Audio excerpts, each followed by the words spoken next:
नागपुर शहर से एक बड़ी खबर सामने आ रही है। एक दुर्भाग्यपूर्ण सड़क हादसे से जुड़ी है, जिसने एक बार फिर से शहर के यातायात प्रबंधन और अतिक्रमण के गंभीर मुद्दे को उजागर कर दिया है। पुलिस से मिली जानकारी के अनुसार दरअसल सुबह 6 बजे के आसपास एक दुखद दुर्घटना में खरवी चौक पर 17 वर्षीय छात्रा की सड़क दुर्घटना में दर्दनाक मृत्यु हो गई। इस घटना के बाद पुलिस प्रशासन ने तुरंत एक्शन लिया है और इस मुद्दे की गंभीरता को देखते हुए कार्रवाई शुरू कर दी है। पुलिस उपायुक्त निकेतन कदम ने बताया कि आरोपी बस चालक को गिरफ्तार कर लिया है और उसके खिलाफ सदोष हत्या के तहत मामला दर्ज कर लिया है। इस घटना के बाद स्थानीय नागरिकों का गुस्सा चरम पर पहुंच गया और नागरिकों ने पुलिस प्रशासन से सख्त से सख्त कार्रवाई करने की मांग की है।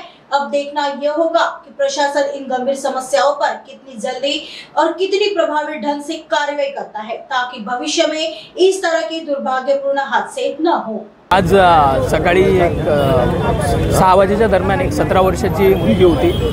ते ॲक्सिडेंट झालेला आहे आणि अनफॉर्च्युनेटली दुर्दैवाने त्या विद्यार्थिनीचा मृत्यू झालेला आहे ॲक्सिडेंटमध्ये। आणि त्यानंतर या काही गोष्टी अशा लक्षात येत आहेत की इथे रोड प्रशस्त आहेत, परंतु अतिक्रमण केल्यामुळे रोड खूप नॅरो झालेले आहेत, रुंद झालेले आहेत आणि त्यामुळे वारंवार काही ॲक्सिडेंटच्या घटना इथे होताना दिसून येत आहेत। तसेच स्थानिक नागरिकांचा असा देखील रोष आहे की इथून काही रेतीच्या टिपर असतील किंवा जे बोलेरो असतात त्या ओव्हरलोड करून आणि रॅश ड्रायव्हिंग करत इथून जात असतात, त्याच्यामुळे देखील बऱ्याचदा सामान्य नागरिकांना ॲक्सिडेंट होत असतो, अपघात होत असतो। तर यामध्ये एक गोष्ट अशी लक्षात येत आहे की जी हेवी ट्रॅफिक आहे त्यांना हे जे रेसिडेन्शियल रोड आहेत, छोटे रोड आहेत, इथून प्रतिबंध करणं अत्यंत आवश्यक आहे।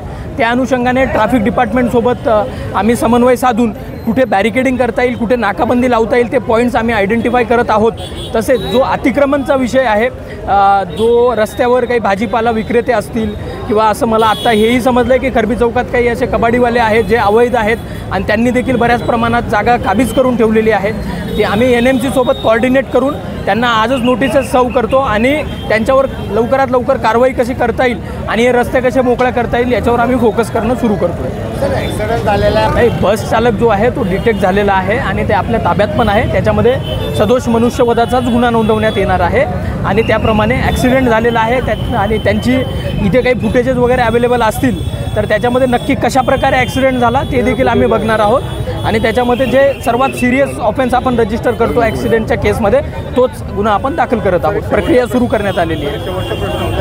कोरोनाकडे जेवढे मोठे चौक आहेत, खरबी म्हणा किंवा पारडी म्हणा किंवा संगरगा, सगळं अतिक्रमणच्या विळख्यात सापडलेलं आहे, त्यामुळे जनतेला त्रास होते। काय अतिक्रमण मुक्त हे चौक होणार आहेत का आता नाही? अतिक्रमणचा जो विषय आहे हा इंटर डिपार्टमेंटल विषय असतो आणि त्याच्यामध्ये मागे माननीय CP रवींद्र सिंगल सर यांनी मीटिंगही घेतली होती आणि पोलीस आणि NMC प्रशासन यांनी एकत्र येऊन याच्यामध्ये बऱ्याच ठिकाणचं अतिक्रमण देखील काढलेलं आहे। जसं आपण सांगितलं की अजून देखील काही चौक आहेत की जिथं विशेष लक्ष केंद्रित करण्याची आवश्यकता आहे। ह्या घटनेच्या अनुषंगाने मी पुन्हा एकदा CP सरांना, म्युन्सिपल कमिशनर सरांना या गोष्टी निदर्शनास आणून देतो आणि इथे एक ऑल आउट एफर्ट्स सगळ्यांनी एकत्र येऊन इथलं अतिक्रमण काढण्याची गरज आहे, ते देखील आम्ही आता प्रायोरिटीवर घेऊन त्याच्यावर काम करणं सुरू करतो।